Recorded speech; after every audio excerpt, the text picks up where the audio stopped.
नमस्कार दोस्तों, स्वागत है आपका मेरी नई वीडियो में। अगर आपको वीडियो पसंद आए तो प्लीज़ चैनल को सब्सक्राइब, वीडियो को लाइक ज़रूर कीजिएगा। सोचो ज़रा, एक ऐसा समय जब कपड़े पहनना भी जुर्म था, जब एक औरत अगर अपना सीना ढकना चाहे तो उसे पैसे देना पड़ता था, और अगर पैसा ना हो तो उसकी इज्जत छीन ली जाती थी। ये कोई कहानी नहीं, ये कोई अफवाह नहीं, ये भारत के इतिहास का एक ऐसा सच है जिसे ज़्यादातर लोग जानना ही नहीं चाहते। आज हम बात करेंगे मूलाक्रम, जिसे दुनिया ब्रेस्ट टैक्स के नाम से जानती है, और एक आम सी दलित औरत नानगेली की, जिसने इस जुल्म के सामने घुटने नहीं टेके बल्कि अपनी जान दे दी। 18वीं और 19वीं सदी की बात है। साउथ इंडिया में एक राज्य था ट्रेवनकोर, जो आज के केरला का हिस्सा है। उस वक्त का समाज कास्ट सिस्टम के जहर से भरा हुआ था। कपड़े पहनना, चाल ढाल, बोलने का तरीका सब कुछ जाति से डिसाइड होता था।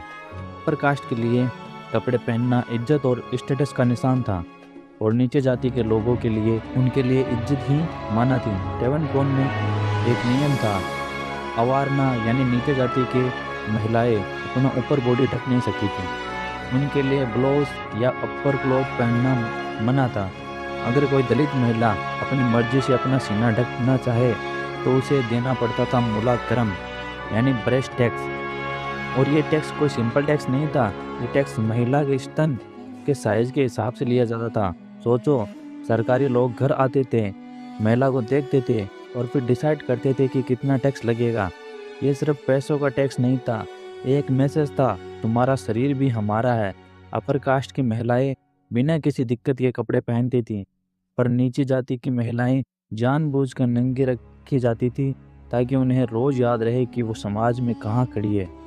इसी जुल्म के बीच केरला के छेड़थाला इलाके में एक दलित औरत रहती थी, नानगेली कोई रानी नहीं थी, कोई नेता नहीं थी, कोई पढ़ी लिखी रिफॉर्मर नहीं थी।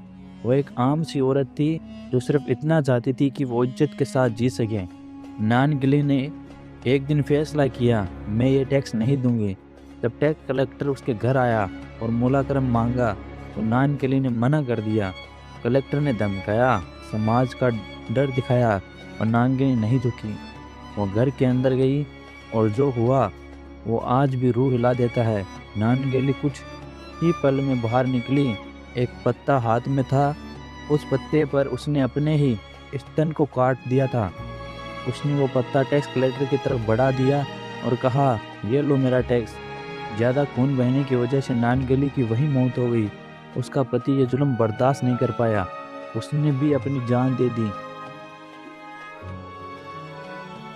पर नानगेली की मौत बेकार नहीं गई, उसका बलिदान पूरे ट्रेवनकोर में आग की तरह फैल गया। लोग बोलने लगे, दलित समाज में गुस्सा उबलने लगा। क्रिश्चियन मिशनरीज, समाज सुधारक और लोकल लोग इस प्रथा के खिलाफ खड़े हो गए। ब्रिटिश सरकार पर भी प्रेशर बना और धीरे धीरे वो सिस्टम हिलने लगा जो सदियों से अटूट माना जाता था। आखिरकार 1859 के आसपास ट्रेवनकोर सरकार को ये जुल्म प्रथा खत्म करनी पड़ी। मूलाक्रम जैसे टैक्स हटाए गए, दलित महिलाओं को अपर क्लॉथ पहनने के अधिकार मिला। ये सिर्फ कपड़े पहनने की आज़ादी नहीं थी, ये एक औरत इंसान होने की पहचान थी। आज शायद नानगेली का नाम स्कूल की किताबों में ना मिले, पर उसकी कहानी हर उस औरत में जिंदा है जो भी बिना डर के जीती है। हिस्ट्री तुम्हें याद रखने के लिए नहीं होती, हिस्ट्री इसलिए होती है ताकि हम समझ सके कि अगर चुप रहे तो जुल्म नॉर्मल बन जाता है। नानगेली ने चुप रहना मना कर दिया और इसीलिए आज हम खड़े हैं। अगर ये कहानी आपको अंदर तक छू गई तो इसे शेयर कीजिए, क्योंकि सच छुपाने से ज़्यादा बोलने से जिंदा रहता है। और नानगेली के इस बलिदान को सुनकर अच्छा लगा तो हमारी वीडियो को लाइक करें और हमारे काठीवाल क्रिएशन चैनल को सब्सक्राइब कीजिएगा। धन्यवाद।